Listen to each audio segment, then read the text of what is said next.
কি ব্যাপার? তুমি আমার খাটে তো লাথি মেরে ফালা দিলা কে? লাথি দিব না তো কি করব? তুমি আমার পাশে এসে শুইলা কেন আর আমার গায়ে বা হাত দিলা কেন? কি উল্টো পাল্টা কথা বলতেছো? আজকে তোমার সাথে আমার বিয়ে হয়েছে, আমি তোমার স্বামী। আজকে তোমার গায়ে হাত দিতে পারবো না, কে তোমার শরীরে হাত দিব? আমি যা বলতেছি ঠিকই বলতেছি। আমি এই বিয়ে মানি না। বিয়া মানো না মানে? বিয়া না মানলে আমার সাথে বিয়ে বসো কেন? দেখেন, এত কথার কৈফিয়ত আমি দিতে পারবো না। আপনি আপনার মতো ঘুমান, আমি আমার মতো ঘুমাই। এত কৈফিয়ত দিতে পারবো না, তাই বিয়ার মানে কি আর বাসর ঘরে মানে কি? দেখেন, কোনটার মানে কি এত কিছু আমি বুঝতে চাই না, আর বুঝাইতেও চাই না। দেখো, আজকে বাসর রাত, আজকে পাগলাই করার সময় না। এত কথা না কইয়া চলো দুজনে বাসর করি। আমার আর কষ্ট দিও না। এই সাবধান, একদম আমার কাছে আসার চেষ্টা করবেন না, তাহলে কিন্তু ভালো হবে না বললাম। একটা জিনিস বুঝলাম না, তুমি আমার সাথে আজকে এমন করতেছো কেন?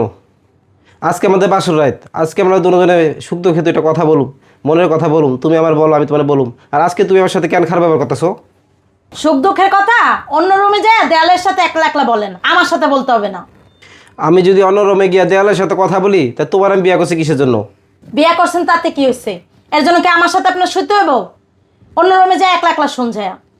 বিয়া কইরা বাসর ঘরে বউ রাখা আমি যদি আরেক জায়গায় ঘুমাই, তা মানুষ দেখলে আবার কি বলবো? আপনাকে লোক কি বললো না বললো ওইটা তো আর আমার দেখার বিষয় না। দেখেন, আমি আপনার সাথে কোনো বাসর টাসুর করবো না। আপনি আপনার মতো ঘুমান, আমি আমার মতো ঘুমাই। দেখো, তোমার মান সম্মান না থাকতে পারে, আমার কিন্তু মান সম্মান আছে। বউ রেখে যদি মারা করে ঘুমাই, তো মানুষ দেখলে কি কি বলবো? আর পরিবারের সবাই জানে আজকে আমার বাসর রাত। আজকে এমন কি হয়েছে যে তোমার সাথে বাসর করা যাবে না, তোমার শরীরে হাত দেওয়া যাবে না? আপনার মান সম্মান থাক বা না থাক, ওটা আমার দেখার বিষয় না। আমি যেটা বলছি ওইটাই আমার শেষ কথা। আপনার সাথে ঠিকই আমার বিয়ে হয়েছে, কিন্তু বাসর হবে না। আপনি আপনার মতো থাকেন, আমি আমার মতো থাকি। আমি যদি আমার মতো থাকি, তুমি যদি তোমার মতো থাকো, তা আমার বিয়ে করছো কেন? দেখেন, আমি অন্যজনের আমানত আপনাকে দিতে পারবো না। অন্যজনের আমানত মানে কি বলতেছো তুমি? কার আমানত? তুমি কার দিয়েছো? কি বলতেছো এটি? হ্যাঁ, আমি ঠিকই বলতেছি, আমার এই আমানত অন্যজনের। আমি তোমার কথা রাগা করা কিছুই বুঝতেছি না। তুমি কি বলতে চাও ক্লিয়ার করে আমার বলো। বিয়ের আগে আমার একটা ছেলের সাথে সম্পর্ক ছিল, তার সাথে আমার সব কিছু হয়ে গেছে। আমি তাকেই ভালোবাসি, আমি তার আমানত কাউকে দিতে পারবো না।